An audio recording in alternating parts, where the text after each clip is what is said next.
আসলে day by day আমাদের প্রচুর দর্শক বাড়ছে এবং ডে বাই ডে প্রচুর প্রশংসা পাচ্ছি। এটা আসলে আনএক্সপেক্টেড ছিল। কারণ আমরা খুবই আমরা জানি না, আমি খুব টেনশনে ছিলাম। এটা আমার সেকেন্ড ফিল্ম এবং দর্শক কতটা আমাকে পছন্দ করবে, গল্পটা কতটা পছন্দ করবে, কিভাবে নেবে, এতগুলো ফিল্ম একসাথে আসছে এই ঈদে। তো সবকিছু নিয়ে টেনশনটা থাকাটা খুব স্বাভাবিক, কিন্তু দর্শকের ডে বাই ডে যে পরিমাণে আমাদের দর্শক বাড়ছে, শো বাড়ছে, হাউসফুল হচ্ছে। আমি আজকেও দর্শকের সাথে বসে কিছুক্ষণ সিনেমাটা উপভোগ করেছি এবং শেষে তারা যে পরিমাণে আমাদের সকলকে প্রতিক্রিয়া জানিয়েছে, এত পজিটিভভাবে তারা কথা বলছে, প্রশংসা করছে এবং গল্পটা তারা বারবারই একটা কথা বলছে যে আগে কেন আসেনি। তো আজকে সপ্তম দিনেও যে পরিমাণে রাশ যাচ্ছে এবং সবকিছু মিলে আসলে আমি প্রত্যেকটা দর্শকের কাছে চিরকৃতজ্ঞ, তারা আমাদেরকে এত সুন্দরভাবে সাপোর্ট করছে, নীল চক্রকে ভালোবাসছে।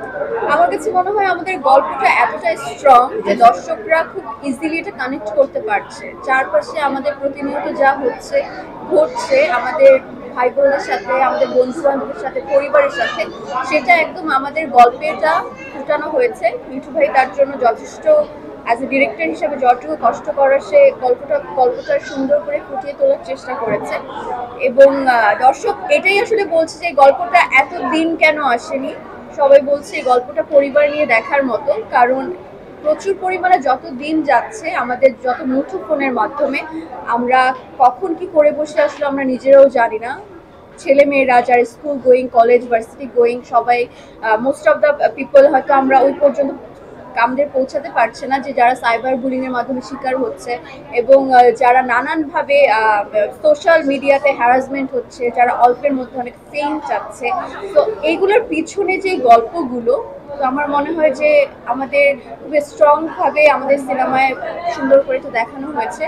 আর সবাই বলছে যে ছেলে মেয়ে নিয়ে, পরিবার নিয়ে আমাদের সিনেমাটি দেখা উচিত। তো এইভাবেই আসলে আমি ডে বাই ডে খুবই ভালোবাসা পাচ্ছি এবং দর্শকের প্রতিক্রিয়াও পাচ্ছি। তো আশা করি আরো বহু দূরে এভাবে এগিয়ে যাবে। দর্শক আমাকে অনেক বেশি ভালোবাসে, আসলে এই জন্য মনে হয় অনেক বেশি প্রশংসা করে ফেলে। এতটাও যোগ্য কিনা আমি এখনো জানি না। হ্যাঁ, আমাকে ঈশ্বর অনেক ভালো বানিয়েছে, সুন্দর বানিয়েছে, আমি ঈশ্বরের প্রতি চিরকৃতজ্ঞ। কিন্তু দর্শক আমাকে যে ভালোবাসাটা দিচ্ছে, আমি জানি না এতটা পাওয়ার যোগ্য কিনা আমি, কিন্তু আমি চেষ্টা করে যাব তাদের ভালো কাজ দিয়ে তাদের মাঝে থাকার জন্য। না, আমার কাছে এটা একদমই মনে হয় না যে নায়ককে ভালোবাসে বিধায়, নায়কের একটা ফ্যান আছে বিধায় আমার মনে হয় যে আরো মানুষ ছুটে আসছে। এতদিন পর তার একটা কামব্যাক হয়েছে, নতুন চরিত্রে তাকে নতুন রূপে মানুষ দেখতে পাচ্ছে, সেই জন্যই। শুধু যে মন্দিরার জন্য আমি তো মাত্র এসেছি ইন্ডাস্ট্রিতে, কতজন মানুষ আমাকে এখনো চেনে জানে বা ভালোবাসছে, অফকোর্স আমি ডিনাই করবো না। কিন্তু অফকোর্স আমাদের যে মেইন পার্সন আরফিন শুভ, তার জন্য আসলে দর্শক আসছে। গল্প তো তার সাথে আছেই, কিন্তু তাকে মানে আসছে না বিধায় যে দর্শক কমছে বা দর্শকের অনেক মানে এরকম নেগেটিভ আমি কিছু দেখছি না। প্রচুর পরিমাণে মানুষ আসছে, তাকে একটু মিস করছে, এটা করাটাই স্বাভাবিক, কিন্তু সে তো অসুস্থতার জন্য আসতে পারছে না। আপনাদের সকলের কেমন লাগছে যে আমার প্রশংসা করছে, পজিটিভ লাগছে না নেগেটিভ লাগছে? আপনারা কি একটু বলুন। হ্যাঁ, তাহলে আমার আমার কিরকম লাগার কথা, আসলে আমার তো খুবই ভালো লাগছে।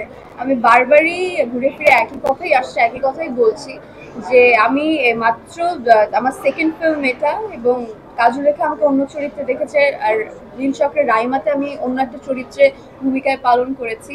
কিন্তু দর্শকের মানে এতটা কম টাইমে, 1 বছরের মাথায় এত পরিমাণে রেসপন্স, ভালোবাসা। এবং আমি কাল পরশু যখন সিনেমা হলে বসে দর্শকের কাছে সিনেমা দেখছিলাম একসাথে বসে, এবং শেষ হওয়ার পর অনেকে আমাকে এসে বলছিলেন যে আমি চিটাগাং থেকে এসেছি, কারণ চিটাগাংয়ে এখনো রিলিজ হয়নি। সো উনি ঢাকায় এসে আমাদের নীল চক্র শুধু দেখার জন্য এসেছে, আবার পরের দিন চলে যাবে, এবং বলছি যে সে আমার খুবই অনেক বড় একজন ভক্ত। তো এইটা শোনার পর আমার কতটুকু ভালো লাগতে পারে, এটা তো খুবই স্বাভাবিক ব্যাপার। নিজের প্রশংসা, নিজের কাজের প্রশংসা শুনছি, সবাই এত ভালো রেসপন্স করছে, সবকিছু মিলে আমার তো ছোটবেলা থেকে তার অভিনয় ভীষণ ভালো লাগে। আমি তো বলেছি যে আমি তো তার ভক্ত তো এমনি না। যত কাজ সে করেছে এবং লাস্ট ওটিটি থেকে শুরু করে বড় পর্দায় যতগুলো কাজ করেছে, আমার তার সে যেভাবে তার প্রত্যেকটা চরিত্র ফুটিয়ে তোলে, আমি তার ফ্যান। বাদ বাকিটা আমি আসলে বলতে পারবো না। বলতে পারবো না মানে এটা না, তার তো হিউজ পরিমাণে একটা ফ্যান ফলোয়ার আছে।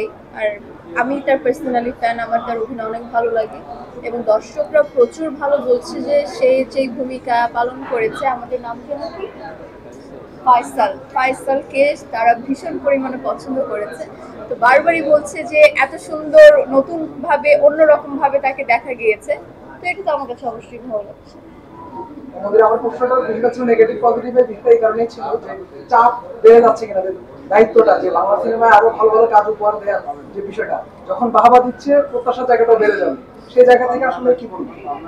চাপ এখনো ফিল করছি যে আপনারা কি প্রশ্ন করবেন না করবেন, সেটা তো একটা চাপ অলওয়েজ থাকে। তো দর্শকের একটা চাপ তো আছেই, কারণ একটু ভালো করলে বা ভালো করে ফেললেই মুশকিল, তখন আরো এক্সপেকটেশন বেড়ে যায়। তো এটা আমাদের আর্টিস্ট হিসেবে আমার তো এটা চাপ এখনো মনে হচ্ছে, কিন্তু এতটুকু ভালো লাগছে যে কাজল রেখা করার পর যে নীলচক্র বেরিয়েছে, এটা নিয়ে আমি খুবই টেনশনে ছিলাম যে দর্শক কি গল্পটাকে পছন্দ করবে কিনা, বা আমি যে চরিত্রটা করেছি এটা মানুষের কাছে কতটা ভালো লাগবে। কিন্তু দেখলাম যে না, আমি পাশ করে গিয়েছি। যে বারবার বলছিলাম যে ঈদের আগ দিন পর্যন্ত যে আমার পরীক্ষার রেজাল্ট দেবে, তো আমার মনে হচ্ছে রেজাল্ট দিয়েছে এবং আমি খুব সুন্দরভাবে পাশ করেছি।